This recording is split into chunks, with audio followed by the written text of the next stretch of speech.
Ella lo ha anunciado ahora. Yo espero que ustedes le restituyan eso inmediatamente, porque los casos no son de ahora, vienen de más atrás.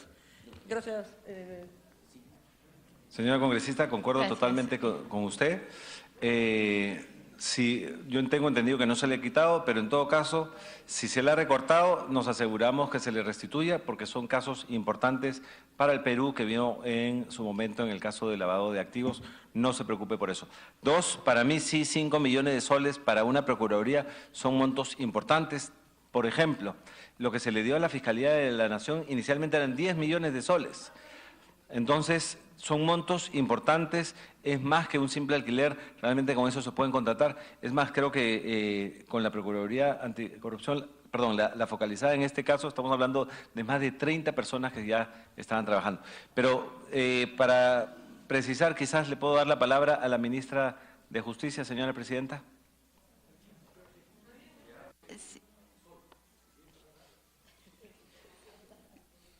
Si hay alguna pregunta específica que vaya a responder la señora Perestello, entonces se le cede el uso de la palabra.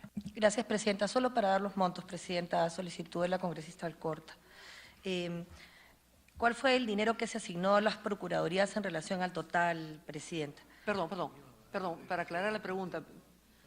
No solamente de los 5 millones, presidenta, a través suyo. Congresista Alcorta, para sino, que precise en todo sí, caso la sí. pregunta.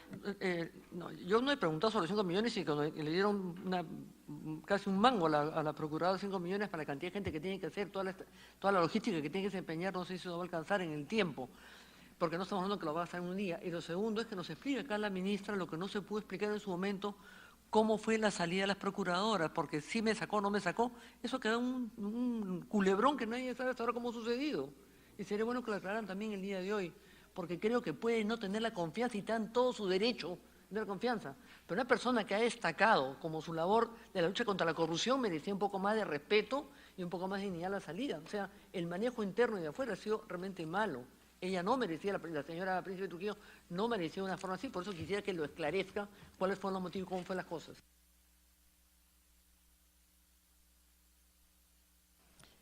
Gracias. Habiendo precisado, señora Perestello. Sí, presidenta, con su venia. Para responder su primera pregunta y luego esta que acaba de formular directamente.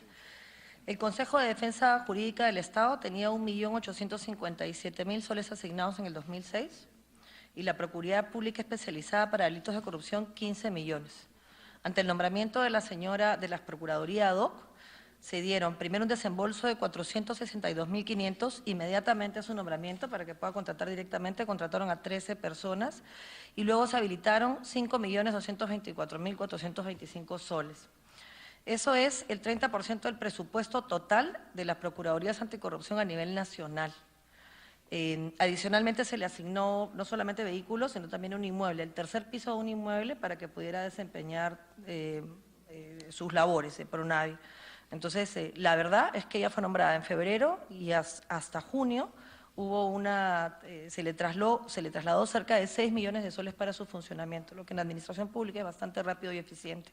Tuvo 13 personas en un primer momento y terminó con 31 personas hasta la última semana en que ella ha salido. Eso respecto a las facilidades que se le dieron para cumplir con su labor.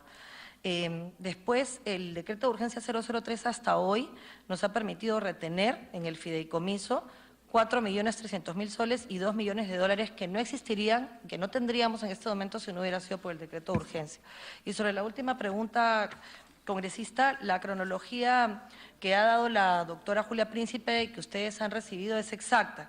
El día 10 de julio yo la convoco para hablar sobre el pedido de inhibición de la señora Ampuero, que iba en contra de lo establecido en el decreto de urgencia 003. Le establezco mi malestar. Los malestares anteriores todos han sido públicos en conferencia de prensa, después de las sesiones de Consejo de Ministros. O sea, nunca ha habido nada que yo le traslade en privado que no haya sido público, con lo cual ustedes pueden corroborar porque la información está en los registros de todos los canales. El día 13 de julio yo vuelvo a hablar con ella y le digo que a las 5 de la tarde voy a presentar el decreto supremo para la firma del presidente y del premier, porque ellos son los que tienen que firmar finalmente con el Ministerio de Justicia los nombramientos y la destitución. Y ella me pide, y acá lo ha hecho público, repensar el tema. me pide hasta el día lunes, y yo le doy del jueves a lunes. Porque yo nunca quise que la doctora Príncipe se fuera, ella también lo ha reconocido. Le dije, la señora Ampuero se va. El tema es que si tú no la sacas, yo tengo que pedirte que ya no siga siendo la presidenta, asumir yo la presidencia y sacarla yo, y te invito a que te quedes conmigo como asesora. Pero la señora Ampuero se va. Finalmente, el lunes, ella me dice que ella no iba a sacar a la señora Ampuero. Que bueno, si no sacas a la señora Ampuero, tendrías que irte tú. Esto es un encargo, no un cargo, porque el cargo le corresponde al a la ministra de Justicia en función de la norma, la 1068, y ella simplemente me reemplaza, me representa, no me reemplaza, es que yo deje de ser. El miércoles 19, yo le avisé que ya estaba lista, el decreto supremo, que estaba listo desde el jueves anterior. Perestello, sí, un momentito, por favor, le pide una interrupción el congresista Jorge Castro. Ah, por supuesto, congresista. Congresista Castro. Buenas tardes, señora ministra. Buenas tardes, señor ministro, presidente del Consejo de Ministros. Pero denos una razón así fundamental respecto a la separación de la señora Caterina Ampuero y conjuntamente que se vayan a 2 juntas, como usted dice. Bueno, una cosa que de fuerza, de peso. La inhibición, en realidad y en estricto congresista, con todo respeto, uno puede perder la confianza de una persona, y, así como ustedes contratan y dejan de contratar a un asesor simplemente porque no confías sin mayor explicación de causa. A mí me parece importante que se sepa que la razón es el 003. Pese a que hay una serie de hechos durante su desempeño que yo considero que no fueron adecuados, era ir en contra de una decisión tomada que había sido discutida y debatida acá, sustentada en la Comisión de Constitución, sustentada en esta comisión. Y era la voluntad del gobierno, del Estado, de que la empresa se vaya, esa y cualquier otra corrupta, y que el 003 sea una herramienta para poder retener el dinero antes de no tener nada que recuperar. La señorita Ampuero, al presentar un pedido de inhibición ante el juez, que les voy a trasladar, he solicitado copias formalmente ahora como presidenta para trasladarles el pedido de inhibición, donde ella misma reconoce el acuerdo de venta de Olmos. Pero no había más que explicar. Si la señora Julia Príncipe hubiera separado a la señora Ampuero, la señora Príncipe seguiría siendo presidenta del Consejo. Al decirme que no quería ser presidenta, que no iba ella a votarla, a mí no me quedó más alternativa. Pero, y sí formuló su renuncia con posterioridad al cargo de asesor. Sí, Gracias, congresista señora ministra, Castro. perdón. Señora ministra, usted está hablando de confianza personal. Lo que necesitamos son procuradores de confianza del Estado, que no pueden representar los intereses de un gobierno, el interés particular o personal. Nosotros estamos aquí porque tiene que representar los intereses del Estado. Y de repente a usted no le puede gustar, pero y esa es parte de la discrepancia entre usted y justamente la doctora Príncipe o la doctora Caterina Ampuero, ¿no? Eso es lo que, por lo menos, es lo que conocemos nosotros y creo que conoce casi todo el país, que es una discrepancia en términos personales o individuales, y eso es lo que nosotros, es lo menos que nos interesa. Si es que ella ha incumplido algún delito de función o algo que no ha satisfecho las posibilidades como Estado. Ese es el tema. ¿Una interrupción me permites? Sí, congresista Alcorta. La de Justicia dice, usted a través de la mesa, los procuradores deben defender los intereses del Estado, no del gobierno del turno. Y el Consejo tendrá absoluta autonomía y será garante de la conducta de los procuradores, dicho por usted. No del gobierno, sino del Estado. Señora Perestello. El Estado peruano se pronunció con el decreto de urgencia 003, que dio el Poder Ejecutivo. El Poder Legislativo ratificó la constitucionalidad de ese decreto.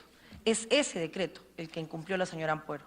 Y al no cumplir con lo establecido en el decreto de urgencia, inhibe una venta cuando la lógica por la que ha optado este gobierno es por vender los activos para garantizar cadena de pagos y continuidad del servicio. Tan es así que el proyecto de ley 1410 planteado por la congresista Beteta va en la misma lógica, incluye SUNAT y otros supuestos.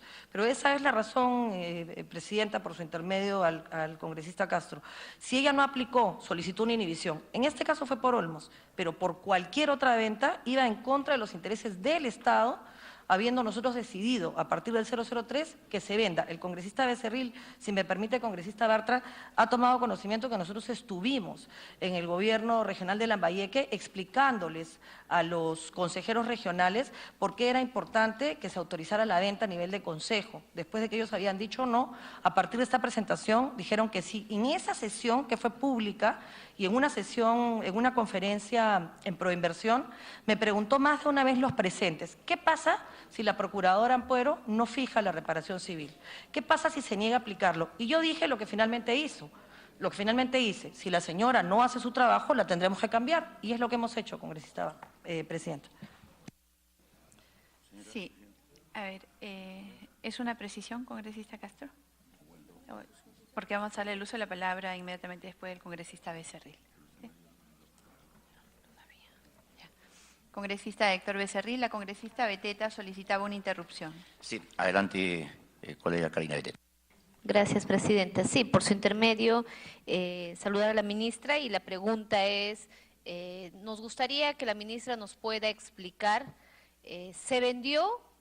¿No se vendió Olmos? ¿A quién se vendió? ¿Cuánto fue?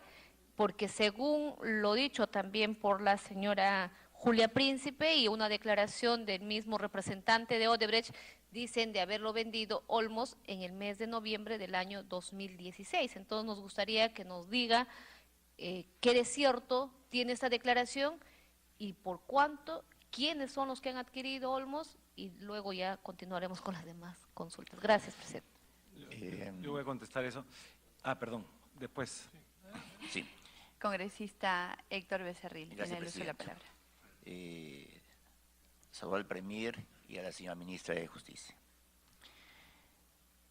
En el decreto de urgencia 003, en los objetos, en ningún momento señala que el objeto de este DU es que las empresas corruptas se vayan del país. Porque si ese era el objetivo, uno de los objetivos, tendría que haber estado acá escrito como después lo manifestado. Incluso quiero recordar que el presidente en su momento dijo, no todo lo de Odebrecht es malo, lo dijo textualmente. Luego, ya la señora ministra sale, cuando estalle el tema ya de la cautelar de inhibición, que queremos que se vayan las empresas corruptas del país. Como digo, no tiene eso, su correlato, en el decreto de urgencia. Eso quiero aclarar en primer lugar. Luego la señora ministra dice que de no venderse Olmos rápido, peligran 18.000 puestos de trabajo. Y también dice, corre el riesgo que la empresa Odebrecht quiebre. Pregunto yo, ¿Odebrecht está operando la irrigación en Olmos a pérdida o a ganancia? ¿Es rentable o no es rentable? Porque si es rentable y continúa operando, ¿cuál es el riesgo? Que se pierda los 18.000 puestos de trabajo, que tampoco, eso será por 18.000, considerando los dueños, digamos, de los terrenos que están cultivando, que están exportando, que están trabajando. Y con Odebrecht o sin Odebrecht, esa irrigación va a continuar. Sigan ellos o se venda. Entonces, ¿cuál es el peligro de que se pierdan esos 18.000 puestos de trabajo? No lo voy a entender. Y también, ¿por qué iba a quebrar Odebrecht en Olmos? ¿Por qué? Si se entiende que es rentable, tan es así, creo que se ha podido recoger 1,5 millones para el fideicomiso de parte de ellos. Y acá hay un hecho que me llama mucho la atención. Según Mauricio Cruz, Olmos se ha vendido en el mes de noviembre. ¿Qué ha pasado? Lo único que falta es la transferencia de las acciones para que se complete la venta. Y esa transferencia de acciones no se hace finalmente porque el gobierno regional no lo ha autorizado. Tengo entendido entonces cuando fueron la ministra con el ministro de Economía, seguramente fueron a que esa venta ya se finiquite, porque de noviembre hasta abril creo que fueron ustedes, entonces no se había finiquitado. Entonces, si en noviembre se vende, hay que recordar que el decreto de urgencia se dio en febrero. Entonces, podía haberse finiquitado esa venta noviembre, diciembre, enero, febrero. Y más aún, esta cautelar de inhibición se da en julio. Entonces, ¿por qué tú entras a esa fecha? Noviembre, diciembre, enero, febrero, marzo, abril, mayo, junio, julio. En 8 meses, Odebrecht no terminó de vender sus acciones.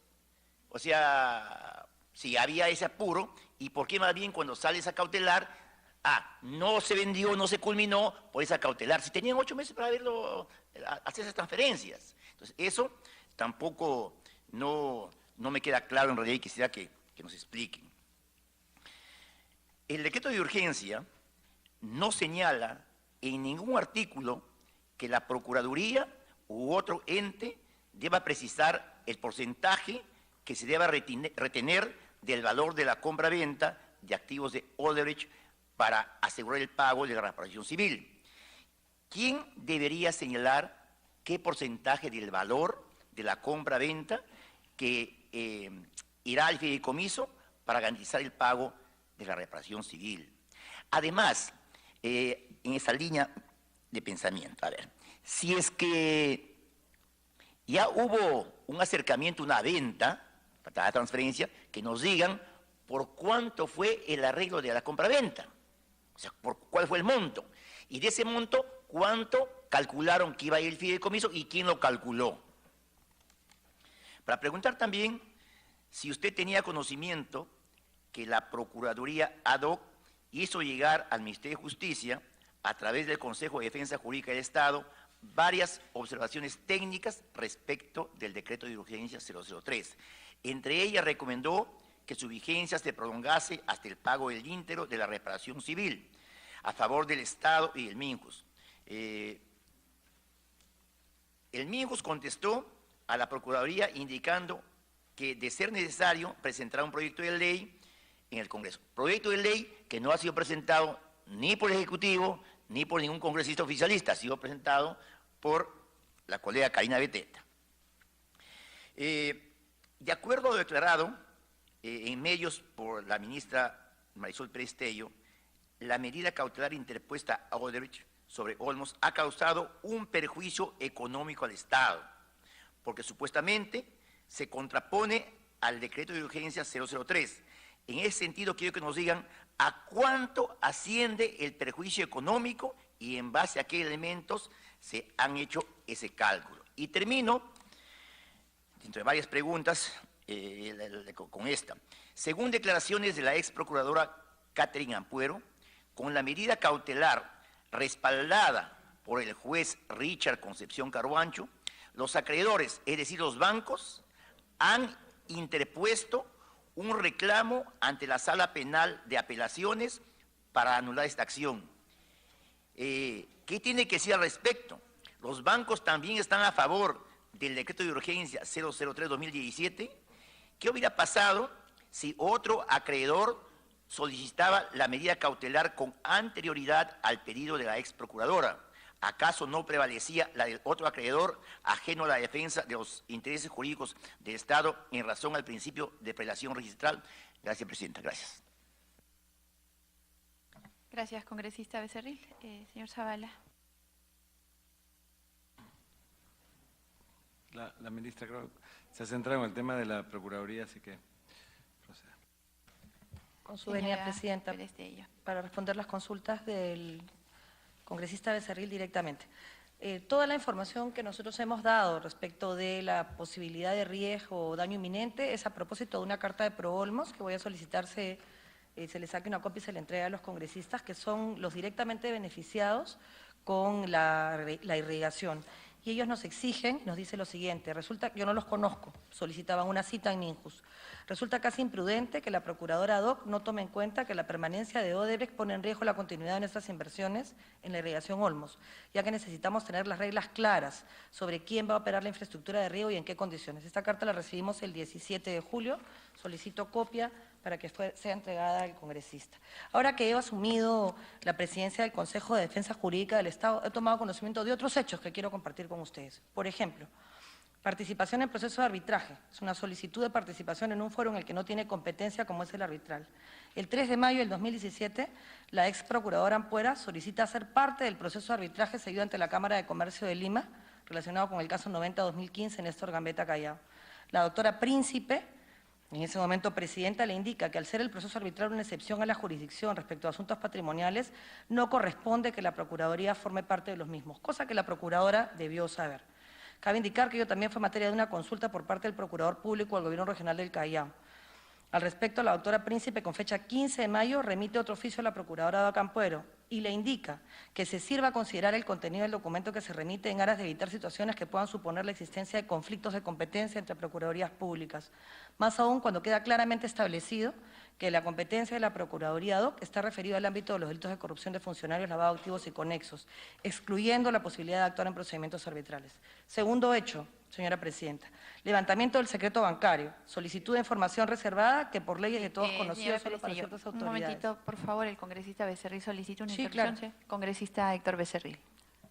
Yo, Presidenta, he hecho preguntas muy puntuales respecto, por ejemplo, cuál es el informe que los 18.000 puestos de trabajo estaban en peligro, que se me diga cuál es el informe de dónde salió, que Odebrecht, si no se vende en un plazo de un año va a quebrar.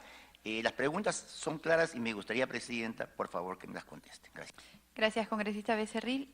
Sí, señor Pérez Tello, la exposición de todos los argumentos que ustedes han traído ya fue efectuada. Entonces le rogaríamos que en esta etapa, que es la que corresponde, con puntualidad absuelva las cuestiones que acá se le están planteando. Sí, Presidenta. Yo estaba respondiendo la pregunta que también hizo el congresista Becerril sobre la eficacia de las decisiones tomadas por la señorita Ampuero, pero no hay problema. En todo caso, se podrá remitir, si ustedes lo solicitan, todos los errores en los que se incurre. Adicionalmente, preguntó, ya le entregué el oficio de Olmos, donde se hace referencia a los 18.000 puestos de trabajo directos e indirectos y a los riesgos que ProOlmos consideraba que se podían asumir en caso de que no se definiera cuál era la situación jurídica del contratista, que es la información que yo siempre he dado públicamente. Sí, señora Pérez Tello.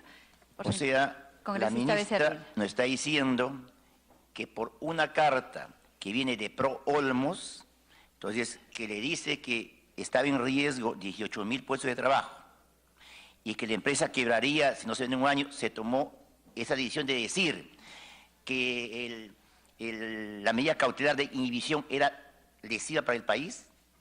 En realidad, yo creo que hay gente interesada, seguramente, evidentemente, que se venda, pues no, como también las personas que queremos que se venda en otras condiciones. Entonces, eso no está claro, Presidenta. Yo creo que como Ejecutivo tenían por lo menos que pedir, pues, digamos, un informe a alguna entidad correspondiente que tenga experiencia en ese tema para afirmar lo que nos han afirmado como causal. Gracias, Presidente. Gracias, congresista Becerril. Si en realidad la pregunta es para que precise cuáles son los argumentos técnicos que sustentan las afirmaciones que se vertieron desde su despacho por usted misma con respecto a todo lo que acaba de mencionar, los 18.000 puestos de trabajo, el plazo de quiebra, cuál es el argumento técnico, en qué se basa, qué estudios se hicieron para poder argumentar cifras y posibilidades con respecto a Olmos. Señora Presidenta, siempre se dijo, y a todos los periodistas a las entrevistas que asistí, que esta era una carta entregada por ProOlmos. De hecho, se las dejé en mano al señor Enrique Castillo y al señor Beto Ortiz en su momento.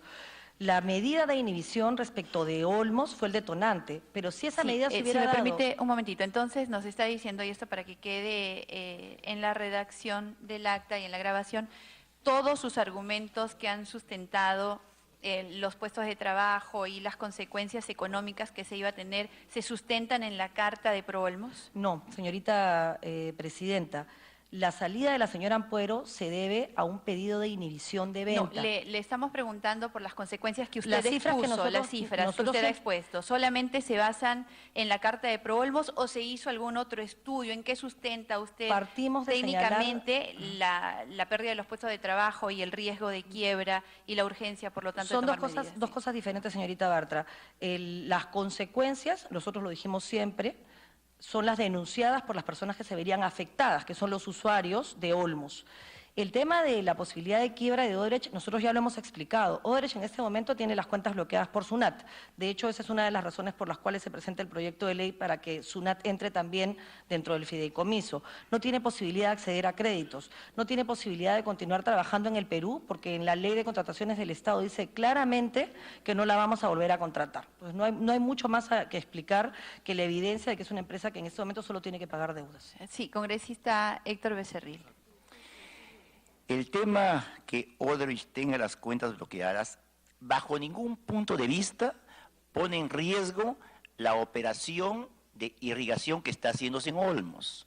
¿Por qué? Porque es una operación rentable. Al contrario, deja dinero a la empresa, deja dividendos. Porque lo contrario sería pensar, pues, que está operando a pérdida. Y yo puedo entender que futuras operaciones, por ejemplo, inversiones, la parte eléctrica, eso por ejemplo, de la misma Odebrecht, que está en camino, eso puede pararse, pero eso no implica que va a quebrar la empresa. Entonces, por tanto, el sustento en este momento, no hay un sustento sólido, técnico, que nos demuestre lo que nos manifestó la ministra en varias oportunidades, Presidenta. Gracias, congresista Becerril. Si tuviera algo más que añadir con respecto a los argumentos técnicos o estudios que se hayan hecho para poder aseverar, por ejemplo, la pérdida de los 20.000 puestos de trabajo y la pérdida económica, porque hasta el momento nos queda claro que su único sustento es la carta por parte de Proolmos, ¿verdad? Ese es el sustento que se señaló, era la preocupación de los usuarios. La decisión del gobierno regional de venta también es una evidencia de que todos estábamos de acuerdo con que lo mejor para Olmos era que Odebrecht, una empresa corrupta y reconocida como tal por ella misma, se fuera del mercado, cosa que la señora Ampuero reconoce en el escrito de pedido de inhibición. Así que no tenemos mucho más que señalar que lo evidente de que una empresa que está en una delación y que le debe plata a Estados Unidos, a Brasil y a Suiza, solo tiene fondos que recuperar en el Perú, cosa que creemos debe pagar primero nuestra reparación civil, señora Presidenta. Señora Perestello, se le agradece. Hay una cuestión que la congresista Beteta me está trasladando que se quedó pendiente y que iba al señor Zavala con respecto a si se vendió o no se vendió Olmos. Sí, se quedó eso es un buen pendiente. tema. No se ha vendido con respecto Olmos. a la aseveración que ha hecho en un medio el señor Mauricio Cruz en el mes de noviembre, en la cual afirma que Olmos ya fue vendida. A ver, no se ha vendido Olmos, no se podría vender Olmos porque bajo el decreto de urgencia 003 existe un procedimiento y un trámite. Los proyectos que iniciaron el procedimiento de compra-venta de acciones y sustitución de los socios estratégicos fueron el contrato de irrigación, que es el contrato H2 Olmos, y el contrato de trasvase, concesionario de trasvase Olmos. El 28 de marzo del 2017, las empresas concesionarias solicitaron que el gobierno regional autorice la venta. Es decir, las empresas van a el gobierno regional, como bien mencionó el congresista Becerril. Según los contratos de concesión, es decir, el concedente, que es el gobierno regional, no es el gobierno nacional, debe evaluar que el comprador cumpla los requisitos técnicos y económicos de las bases. Conforme a esa propuesta, el concesionario y la nueva conformación en ambos contratos sería Perú Water Holding, BIF, Perú H2 Equity y Suez Holding. Esos eran los posibles compradores. Eso estamos hablando entonces de marzo. Es decir, puede haber existido la intención desde noviembre, pero digamos, no se concretó el pedido para hacer la venta hasta el 28 de marzo. El 19 de mayo, recién, el Consejo Regional de Lambayeque aprobó la solicitud de venta de las acciones. Es lo que mencionaba el congresista Becerril. Hubo la intención, el Consejo Regional no sabía si aprobar o no. Finalmente, el 19 de mayo aprueba. Luego, ¿y qué es lo que aprueba? Es la sustitución de accionistas y socios estratégicos bajo el decreto de urgencia 003. Y después, acá no tengo exacta la fecha, comunica al Ministerio de Justicia, el Consejo Regional y los que querían adquirir el procedimiento. Y ahí es que con fecha 7 de julio, cuando además ya era público, como bien se señala en el escrito que presenta la Procuradora Ampuero al Poder Judicial, el Juzgado de Investigación Preparatoria Preliminar declara fundado el pedido de la Procuradora Pública. Y a su vez lo que entendemos es que se ha presentado recurso de apelación. En síntesis, no se ha concretado la venta de Olmos porque no se ha cumplido con el decreto 003, se ha dejado en suspenso justamente por este pedido de la Procuraduría Pública.